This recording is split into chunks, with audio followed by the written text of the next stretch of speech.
बिस्मिल्लाहिर्रहमानिर्रहीम। अस्सलाम वालेकुम वरहमतुल्लाहि वबरकातुहू। दोस्तों, पेश खिदमत है आज गुर्बत और अफलास को हमेशा के लिए ख़त्म करने का वजीफ़ा, सूरह नहल की एक आयत का वजीफ़ा।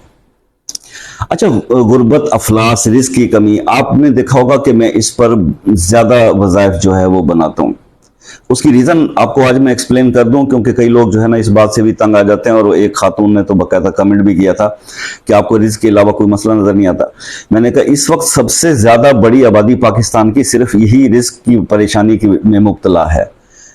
देखिए, हर कोई अपने अपने लेवल पे कोशिश तो कर रहा है अपने अपने कमाई के जरियों को बढ़ाने के लिए, और लेकिन मुझे एक बात बताइए, जब अल्लाह की मदद ना हो तो फिर कारोबार करके भी बैठ जाए तो गाहक नहीं आता, तो फिर क्या करें? अल्लाह को तो राजी करना पड़ेगा। अच्छा, अल्लाह को राजी करने के मुख्तलिफ वज़ाइफ इसलिए बताए जाते हैं कि कोई वजीफा छोटा होता है, कोई बड़ा होता है, कोई शाम का होता है, कोई सुबह का होता है, कोई किसी को सूट करता है, कोई किसी को सूट करता है। तो हम बार बार ये इसलिए बता रहे हैं, जो भी इल्म हमारे पास है आपसे शेयर कर रहे हैं, कि इस वजह से कर रहे हैं कि यार जो जिसको सूट करता है वो कर ले, उसके कम से कम हालात तो अच्छे हों, पहली बात। अच्छा, दूसरी बात, अब इस जो सूरह नहल की ये आयत जो मैं इसका आपको वजीफा आज बताने चाह रहा हूं, इस आयत के तर्जमे पर भी जरा वजीफा करने से पहले गौर कर लीजिएगा। पहले भी कई बार मैं जिक्र कर चुका हूं, आज फिर ये बात बताना चाहूंगा। देखिए, काइंडली वीडियो को कंप्लीट वॉच कीजिए। अगर मेरे बताए हुए किसी भी वजीफे से आपको 100% रिजल्ट लेने हैं ना, तो वीडियो पूरी वॉच किया करें। अदरवाइज फिर बेशक इसको स्किप कर दें, कोई फायदा नहीं होगा। उसकी वजह यह है कि मैं वीडियो ही के अंदर कहीं ना कहीं कोई ना कोई एहतियात या कोई चीज जो मेरे दिमाग में आती है मैं फौरन बता देता हूं। तो काइंडली आप इसको देखा करें। दूसरी बात यह है, अब रिस्क के मामले के अंदर एक चीज बड़ी रिसर्च करके मैंने जितनी भी बुक्स पढ़ी, जितना भी नॉलेज गेन किया, तो एक चीज बड़ी कमाल की जो है वो बार बार कुरान की तफसीर से भी मेरे सामने आई, और वो ये है कि अल्लाह ताला फरमाता है कि शुक्र अदा किया करो। इस आयत के तर्जुमे में भी देख लें कि अल्लाह ही फरमा रहा है कि मुझसे हलाल रिस्क तलब करो और शुक्र अदा करो, ताकि मैं तुम्हारे रिस्क में बरकतें पैदा करूं और उसको बढ़ा दूं। तो बात यह है कि रिस्क बढ़ाने के लिए क्या करना है आपने? भाई, हमारी मसला तो ये हमारा है ना कि हम शुक्र अदा नहीं करते। मतलब हम उस चीज का गिला जरूर पहले करते हैं जो हमारे पास नहीं है, किसी दूसरे भाई के पास है, लेकिन हमने कभी खुद से नीचे तो देखा ही नहीं है कि जो जो चीजें हमें हासिल हैं, हम उनका तो पहले रब के सामने शुक्र अदा कर लें, और फिर थोड़ा सा सब्र कर लें जो उस चीज पर कि जो हमारे पास अभी नहीं है। अच्छा, लेट सपोज, फर्ज करें कि मेरे जैसा कोई कंगला आदमी आपके सामने खड़ा हुआ, फर्ज कर लें मैं एक बहुत ही कंगला और गरीब आदमी हूं जिसकी जेब में 1 रुपया नहीं है, ठीक है। अच्छा, अब मैं अगर शीशे के सामने खड़ा होकर अपना एक जायजा ले लूं कि यार मुझे अल्लाह ने 2 आंखें दी हैं, 2 हाथ दिए हैं, पांव दिए हैं, जिस्म के अंदर हर चीज परफेक्टली काम कर रही है, दिल, जिगर, गुर्दे। अब जरा सोचिए कि जो लोग किडनीज के प्रॉब्लम में मुब्तला हैं, लाखों रुपए उनके इलाज पे लग रहे हैं, वो चीज आपको अल्लाह ने फ्री दे दी हुई है, ठीक है। इसी तरह से हार्ट का ट्रांसप्लांट होता है, कितनी कॉस्ट होती है, एक वॉल भी डालना पड़ जाए कितना मसला पैदा हो जाता है और कितना खर्चा होता है। अल्लाह पाक ने आपको फ्री ऑफ कॉस्ट ये चीजें अता की हुई। कोविड के दिनों में लोगों ने ऑक्सीजन के सिलेंडर खरीद कर वो हॉस्पिटल्स में सांस लिया, मसनूई तौर पे ऑक्सीजन उनको दिया गया। तो एक एक सिलेंडर की कितनी कॉस्ट थी। अगर किसी का कोई रिलेटिव उन दिनों पे हॉस्पिटल में था तो उसको अंदाजा होगा। ये ऑक्सीजन अल्लाह ने आपको फ्री दिया हुआ है और आप मजे से सांस ले रहे हैं, आपको फेफड़ों की कोई बीमारी नहीं है।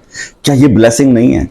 क्या आपने अपने इन तमाम नेमतों का जो अल्लाह ने अदा कर रखी है, आपको अता कर रखी है, उसका शुक्र अदा कर लिया है? या सिर्फ आपके जबान पे एक शिकवा ही है कि ए रब्बुल आलमीन, तूने मुझे दौलत कम अता की है? जब आप इन चीजों का शुक्र पहले अदा करेंगे, सब्र करेंगे और फिर रब से तलब करेंगे, तो फिर अल्लाह अता भी करता है। तो बस बात थोड़ी सी अपने कंसेप्ट को जरा सही कर लीजिए। देखिए, शिकवे शिकायतें करने से होने वाला कुछ भी नहीं है। ये शैतान बहकाता है इंसान को कि अल्लाह से शिकवे करने बैठ जाओ, उन सब हमें दिया क्या है जिसका हम शुक्र अदा करें। ये बड़ी कुफ्र वाली ये बात है कि क्या दिया है। अल्लाह के बंदे, आपको अल्लाह पाक ने साहिब औलाद किया, उनसे पूछो जिनके पास करोड़ों अरबों रुपए की जायदाद है लेकिन उनका वारिस कोई नहीं है। आप ये देखो कि कितने लोग इस पाकिस्तान में, इस मुल्क में हमारे ऐसे हैं जिनके घर की अपनी जाति की छत भी नहीं है। आपने चले, अगर आपने आपको अल्लाह ने अपना घर दिया हुआ है, क्या हुआ? रोजगार की तंगी है थोड़ी सी तो क्या? शुक्र करने वाले बने। शुक्र अल्लाह को पसंद है, और जो चीजें आपको हासिल ना हो उस पर सब्र की तलकीन है कि नमाज पढ़ो और सब्र करो, फिर फलाह पा जाओगे। ये कुरान का पैगाम है। इस पैगाम से जो जो भी बंदा हटका हुआ है, जो भटका हुआ है, वही परेशान है, उसी को बेसुकूनी है। जिसने इस पैगाम को समझ लिया और उस पर प्रैक्टिकली अमल करने की कोशिश कर रहा है, ये मैं नहीं कह रहा कि अमल कर रहा है, कोशिश कर रहा है, वो कामयाब है। तो कोशिश करें, अल्लाह ताला आपको इस कोशिश में कामयाब करेंगे। अब हम आ जाते हैं अपने वजीफे की तरफ कि हमने इस आयत, सूरह नहल की इस आयत का वजीफा जो है वो अमल करना कैसे है। इसके दो तरीके मैं आपको एक बताने जा रहा हूं। एक है 40 दिन का अमल।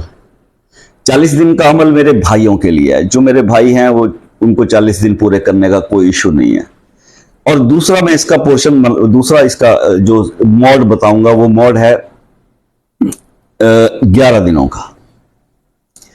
11 दिन इसलिए कि मेरी बहनें 40 दिन का जो उनके लिए प्रॉब्लम होता है खवातीन के लिए। तो अब आप ये दो मोड के अंदर ये वजीफा है। आप इसको ईशा की नमाज के बाद पढ़ लें। जो 40 दिन का वजीफा है उसके लिए आपने 33 बार सिर्फ अव्वल आखिर 11 बार दुरूद दुरूद इब्राहिमी, 33 बार सूरह नहल की आयत नंबर 114, सूरह नहल की आयत नंबर 114, ये आपने 33 बार पढ़नी है अव्वल आखिर 11 बार दुरूद शरीफ के साथ ईशा की नमाज के बाद 40 दिन के लिए। ये एक वजीफा है जिससे आपकी गुर्बत अफलास जो है वो हमेशा के लिए खत्म हो जाएगी अगर आप ये 40 दिन पूरे कर लेते हैं। कि और एक बात फिर मैं आपसे रिक्वेस्ट कर रहा हूं कि इस सूरत का, इस आयत का तर्जुमा जरूर पढ़ लीजिएगा। आपको सब कुछ क्लियर हो जाएगा कि क्यों मैं इस आयत के वजीफे पर इतना जोर दे रहा हूं और एम्फसाइज कर रहा हूं। ट्रांसलेशन पढ़ के ही आपको समझ में आ जाएगा। दूसरी बात, अब दूसरे मोड पे आ जाते हैं जो बहनों के लिए है। मेरी बहन जो खवातीन हैं वो इसी आयत को इसी तरह से ईशा की नमाज के बाद अव्वल आखिर 11 बार दुरूद शरीफ, 33 बार नहीं 70 बार पढ़ेंगी 11 दिन तक। ठीक हो गया, मतलब क्लियर होगी बात, कुछ समझने वाली। देखें, 70 बार पढ़ेंगे बजाय 33 बार पढ़ने की, आपने इसको 70 बार पढ़ना है, अव्वल आखिर 11 बार दुरूद शरीफ पढ़ना है और इसको आपने 11 दिन का वजीफा करना है। ठीक है, बस ये आपका वंस कंप्लीट हो गया। तो इंशाल्लाह इसी के दौरान ही अल्लाह पाक आपको मुख्तलिफ जो है अपनी जो है नवाज़शात से नवाजेगा, अपनी रहमतों का नजूल करेगा और आपके हालात जो है वो बेहतर से बेहतर होते चले जाएंगे। फिर एक रिक्वेस्ट इसके एंड में जो मैं हमेशा करता हूं वो ये करता हूं कि भैया 40 दिन का आपने वजीफा शुरू किया, अल्लाह ने करम कर दिया, आप बड़े तौबा ताइब हो के सलातुल तौबा पढ़ के, सलातुल हाजत पढ़ के आपने अल्लाह से माफ़ी मांग के ये वजीफ़ा शुरू किया, आयत का तर्जमा समझ के शुरू किया। अल्लाह ने आपको 40 दिन का शुरू किया था, आपने 11वें दिन, 12वें, 15वें दिन आपका काम बेहतर होना शुरू हो गया, आपके ऊपर इसकी लहर बहर हो गई, आपके रुके हुए पैसे वापस आने लग गए, आपके कारोबार में बढ़ोतरी आने लगी। तो फिर ये ना कीजिएगा मुझे मैसेज के शाह जी अब हम वजीफ़ा रोक दें। ये मैं पहले ही बता रहा हूँ। अक्सर मेरे दोस्त यही गलतियां करते हैं कि जनाब थोड़ा सा कोई शुरू किया अमल, कुछ फायदा हासिल हो गया, कोई मकसद हासिल हो गया, उसके बाद वजीफा छोड़ दिया। आप प्लीज काम होने के बावजूद इस वजीफे को अपनी मुद्दत तक पढ़िएगा,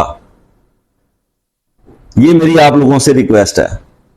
और दूसरी अहम बात यह कि देखिए, मैं फिर आपको पहले भी कह चुका हूं और आज फिर हर वीडियो में तकरीबन मेरी यह बात होती है कि यार वज़ाइफ फ़ायदा उस वक्त देते हैं जब आप अल्लाह के बाकी अहकामात पे अमल करते हैं। अगर नमाज नहीं पढ़ते थे तो आज से अपनी कज़ाउल उम्री भी शुरू कर दें और वादा कर लें अल्लाह से, अल्लाह अब नमाज कज़ा नहीं करूंगा, नहीं छोड़ूंगा, आइंदा रोज़े पूरे रखूंगा, अल्लाह के अहकामात जो अल्लाह ने फ़र्ज रखे हैं वो नहीं छोड़ने हैं। फिर ही वज़ाइफ पे आ जाइए और वज़ाइफ काम करेंगे। अल्लाह ताला आपको कामयाब करे। मेरी दुआएं आपके साथ हैं, मुझे भी आपकी दुआओं की ज़रूरत रहती है। दुआ किया कीजिए मेरे लिए, सपोर्ट भी किया कीजिए। मिलते हैं नेक्स्ट वीडियो में, तब तक के भाई के लिए इजाज़त भाई को दीजिए। अल्लाह हाफिज़।